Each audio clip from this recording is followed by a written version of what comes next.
Ibihe vyiza bakunzi ba Minembwe TV, uyu n'umwanya makuru ariko mbere yo kubarambura ndore ingingo z'ingenzi tugarukaho mu kanya. M23 igaruriye umujyi wa Walikale. Ikirunga ca Nyamuragira caruse Tunisia, abantu 18 bafiriye mu mpanuka y'ubwato ikaze. N'amakuru ya Minembwe TV mwateguriwe kandi mugezwaho na Nkunda Yohana Dusere. Eka makuru yacu tuyahere mu mujyi wa Walikale. M23 igaruriye umujyi wa Walikale. Umutwe wa M23 waraye wigaruriye centre ya Walikale uyikuyemo uhuriro ry'ingabo za leta ya Republika Demokarasi ya Kongo. M23 afashe uriya mujyi muto ta migwano ibayeho, gusa uyu mutwe na gatatu wari wiriwe ugwanira mu nkengero zo mujyi wa Walikale n'ingabo za Republika Demokarasi ya Kongo. Kuri ubu byitezwe ko nyuma ya Walikale M23 ishobora kugwana yerekeza mu mujyi wa Kisangani. Ingabo za leta ya Kongo zikomeze gukoresha sigaba ibitero mu birindiro byayo cyangwa se uwakindo mu ntara y'Amanyema. Walikale centre yafashwe inyuma y'amasaha make idoha muri Qatar habereye umuhuro wa President Felix Tshisekedi wa Republika Demokarasi ya Kongo na Paul Kagame w'u Rwanda. Abo bombi bahuye bigizwemo uruhare n'umuyobozi w'ikirenga wa Qatar wasabye ko hobaho agahenge hagati y'impande zirebwa n'icyo kiyazo zombi. Iriya centre nanone yafashwe inyuma y'amasaha make ibiganiro byagombaga guhuza M23 na leta Kinshasa bifuze kubera ibihano umuryango w'ubumwe bw'Uburayi wafatiye inyeshyamba za M23 n'akazi rimwe gashize. Ibiro ntaramakuru leta zibisubiramo umuntu wo mu ngabo avuga ko M23 yinje mu mujyi wa Walikale nyuma kunesha ibirindiro by'ingabo za leta Kongo biri hanze y'umujyi muto wa Walikale. Mu gitero gitunguranye babikozeho. Amasoko y'amakuru atandukanye avuga ko muri centre ya Walikale umujyi leta ivuga ko utuwe n'abantu barenga 15,000. Nimugoroba na gatatu humvikanye amasasu adakabije kandi ta migwano ikomeye yabaye mwifatwa ryawo. Tukiri mu burasirazuba bwa Republika Demokarasi ya Kongo, ikirunga cya Nyamuragira cyasubiye kiraruka. Ikirunga cya Nyamuragira kiri mu burasirazuba bwa DRC cyasubiye kiraruka. Icyakora ntangaruka iriruka ryagize ku bantu batuye mu mujyi wa Goma no mu nkengero zawo. Iki kirunga kibarizwa mu birometero 200 uvuye mu mujyi wa Goma. Icyakora nubwo kiruka inshuro nyinshi, kenshi usanga iriruka ritagira ingaruka mbi kuko bikunze kugenda iyo kirunga cya Nyiragongo cyarutse. Nyamuragira yari iheruka kuruka mu kwezi kw'icumi umwaka ushize. Icyo gihe ntabwo ntangaruka mbi byagize. Kuri inshuro abahanga bagenzura ibyiruka by'ikirunga bavuga ko ibikoma byacu biri kwerekeza muri parike y'ibirunga, aho amafoto ya satellite yerekana ko bimaze kugenda ibirometero 7 byerekeza muri icyo gice. Ikigo gishinzwe gukurikirana ibyiruka by'ikirunga cyitwa Goma Volcanologic Observatory OVG cyemeje ibyiruka by'iki kirunga, gishimangira ko iki kirunga cyari kimaze iminsi cyerekana ibimenyetso byo kuruka ko nubwo bitagaragaraga inyuma, ariko imbere mu nda y'isi cyari kimaze iminsi kiruka. Abaturage basabwa gutuza kuko ibikoma by'iki kirunga bitari kugana aho batuye, ahubwo biba biguma kwerekeza muri parike y'ibirunga nk'uko byatangajwe n'ikinyamakuru Actualité. Mu mwaka wa 2021 ikirunga cya Nyiragongo cyarutse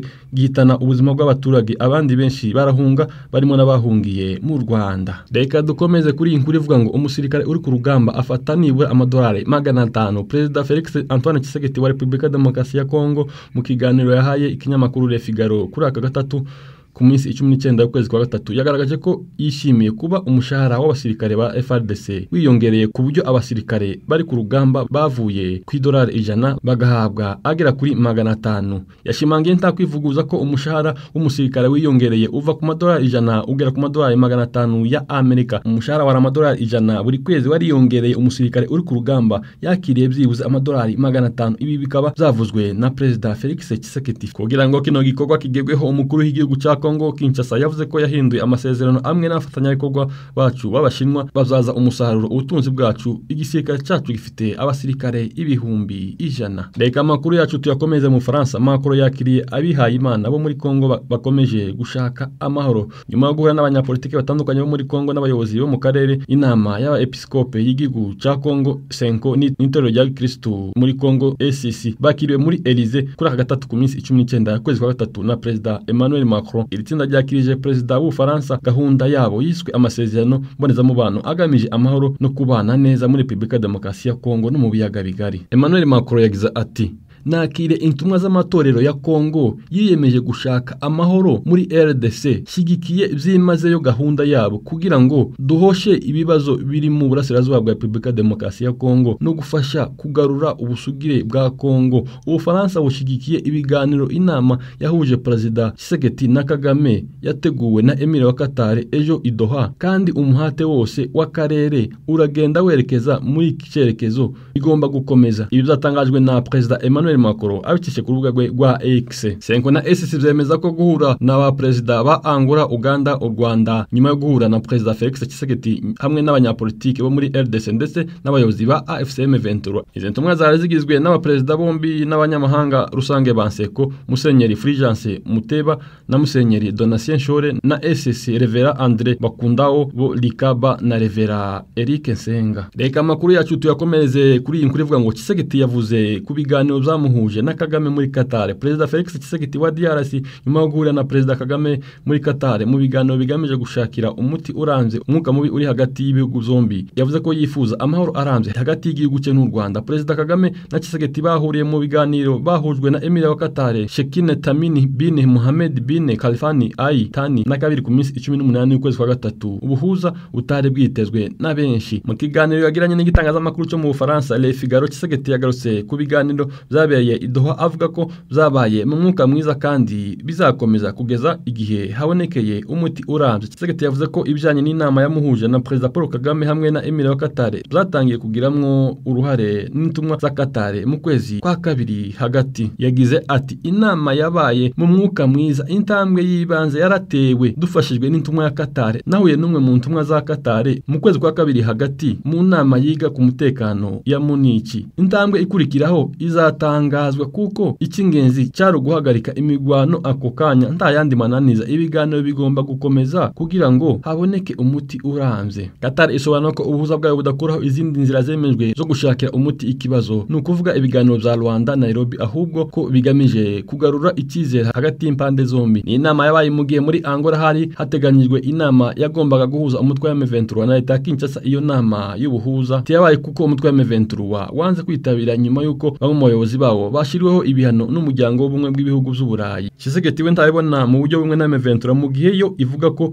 ibihano by'Uburayi bitsikamira inzira y'amahoro n'ibiganiro kandi bikaba biri mu bushake bwa Tshisekedi. We yavuze ko ikibazo ari M23 idashaka ibiganiro. Abajwe icyo atekereza kubivuga na M23 ko umuryango mpuzamahanga ukomeje kubangamira inzira y'amahoro ahubwo agashira imbere gushigikira ibyifuzo bye by'intambara hagetse ibibazo byose ku Rwanda. Avuga ko witwaza abajenosidere kugeraho kwiba amabuye y'agaciro ya RDC. Yakomeje agira ati mu myaka 50 akarere k'ibiyaga bigari kazaba gatuwe na miliyari imwe y'abaturage. Nimba tutabanye mu mahoro, ndavuga amahoro arambye, wakwibaza akaga kazabaho. Mfite ubwoba bw'ubundi bwicanyi niba ntabikozwe. Tshisekedi abajwe nimba yiteguye kwambura intwaro FDLR nka kimwe mu bibangamiye u Rwanda, yasubije ati yego, kubambura intwaro no kubasubiza mu buzima busanzwe, ibi nibyo gahunda ya Nairobi iteganya mu kugwanya imitwe yose yitwaje intwaro, yaba iyimbere mu gihugu n'iyo mu karere ikorera mu burasirazuba bwa Kongo. FDLR ni umutwe udafite ingufu ugizwe n'abantu b'impirimbanyi batageza kuri 570 kandi bake nibo bakoze genocide. FDLR ntacyo aricyo ugereranyije na M23. Reka amakuru yacu tuyasoreze muri Tunisia. Abantu 18 bafiriye mu mpanuka y'ubwato. Inzego zishinzwe umutekano muri Tunisia zatangaje ko abantu 18 bafiriye mu mpanuka y'ubwato bwari butwaye abimukira bava muri Afrika berekeza mu Burayi banyuze mu nyanja ya Mediterane. Izi nzego zatangaje ko zabashije kurokora abantu 612 mu bikorwa byatwaye igihe kinini cyane. Andi makuru avuga ko hari ababuriwe irengero. Bagaragaje ko umubare munini w'abimukira wari uw'abagore n'abana, abenshi bakaba bapfuye kubera ubukonje bwo mu mazi, abandi bananirwa gukomeza koga bituma babura imbaraga bagashiramo umwuka. Amakuru yibanze yerekana ko ubwato abo bimukira bari barimo bwari buto ugereranyije n'umubare wabo, ndetse bukaba bwari bunashaje butagifite ubushobozi bwo gukora ingendo ndende. Ibihugu bya Libya na Tunisia byabaye inzira ikoreshwa n'abimukira baturutse mu bihugu zo munsi y'ubutayu bwa Sahara, aho abenshi babikoresha bambuka mu bwato. Kenshi usanga butuje ibisabwa kugira ngo bukore ingendo ndende zo mu nyanja. Reka amakuru yacu tuyasoreze muri Amerika. Trump yumvikanishije ko Amerika ishobora kugenzura inganda z'amashanyarazi za Ukraine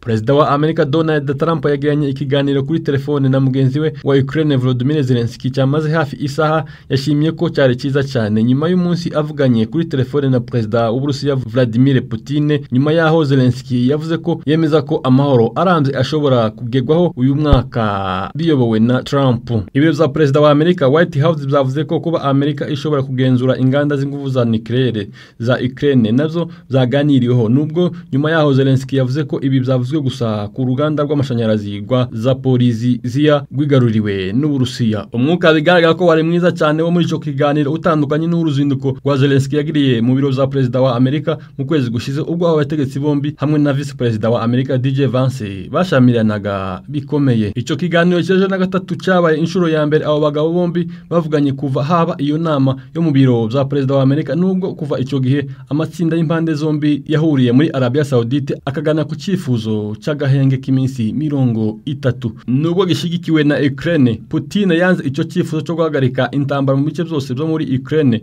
ubwo yaganiraga kuri telefone na Perezida wa Amerika na kabiri kiyinga ishize. Muri ico kiganiro cya na gatatu na Donald Trump, Zelensky yavuze ko yakwemera agahenge k'igice kirimo guhagarika ibitero ku bikorwa remezo by'ingufu z'amashanyarazi ku nzira za gari ya moshi no kuzambu. Mu yandi makuru nuko Minembwe uyu munsi kandi bazukiye ku bitero Burasirazuba bwa Republika Demokarasi ya Kongo ku minsi 20 y'ukwezi kwa gatatu umwaka wa 2025 muri Sud Kivu muri territoire ya Fizi muri secteur ya Rurenge. Uyu munsi hazuki imigwano mu mihana yitwa Kivumu Gahwera. Ni imigwano aho Mayimayi Red Tabara FDLR bagaze ibitero ku baturage batuye muri ako karere ka Minembwe muri iyo mihana nkubwiye haruguru, aho bivuga ko iyo migwano asubijwe inyuma na twigwaneho mu Gahwera na Kivumu, ndetse bivuga ko na za biziba za mazi kaba zahaturutse. Iyi migwano y'uyu munsi ni yejo ije ikurikira intambara yabaye mu kwezi gushize aho twigwaneho yakuye FRDC muri karere ka Minembwe, ubu akaba ariyo igenzura kariya karere. Turakomeza tugakurikirane izaya makuru uko biza kuba bimeze. Reka tugushimire twabanye nawe muri umwanya w'amakuru, gusa nimba utarakora subscribe yikore kugira ngo uzozubona ibiganiro n'amakuru yacu tugiye.